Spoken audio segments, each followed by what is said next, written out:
निश्चित आज अजितदादांनी बऱ्याच दिवसांनी मराठा आरक्षणाबद्दल किंवा आरक्षणाबद्दल एकंदरीत आपली भूमिका मांडली. सर्वप्रथम मी दादांचं बोलण्याचं मी स्वागत करतो. यासाठी करतो की आम्हाला अपेक्षा आहे राज्याचे मुख्यमंत्री उपमुख्यमंत्री यांनी स्पष्ट भूमिका मांडावी व जे काही आपसामध्ये वाद चालले थांबून ठोस टिकणारं आरक्षण याचा फॉर्म्युला सांगावा व ते लागू करावं.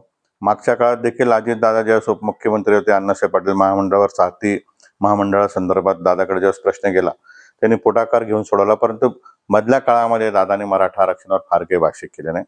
त्यामुळे ते जे वक्तव्य त्यांनी केलं त्या 2-3 गोष्टी त्यांनी एकत्रितपणे सांगितल्या.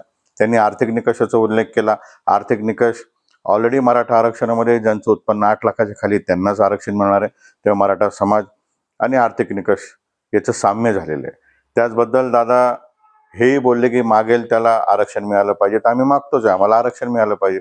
आणि तिसरी गोष्ट दादा त्या ठिकाणी बोलले की आपसामध्ये वाद करू नका. तर तिन्ही गोष्टी ह्या आमच्याशी संबंधित आहे. त्यामुळे मी दादांना विनंती करतो की त्यांनी राज्याचे नेते म्हणून मराठा समाजाचे नेते म्हणून पुढाकार घ्यावा, टिकणारा आरक्षणाचा फॉर्म्युला द्यावा.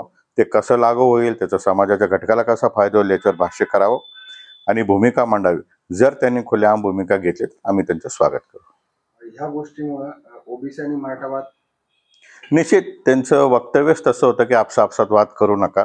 तर आम्हाला कुठल्याही प्रकारे वाद करायचा नाही आणि आम्ही वाद करणारे नाहीत. छत्रपती शिवाजी महाराजांचे संस्कार आमच्यावर आहेत आणि दादांनी फॉर्म्युला द्यावा. खरं तर दादांनी जबाबदारी घ्यावी असं देखील मी आपल्या माध्यमातून सांगतो.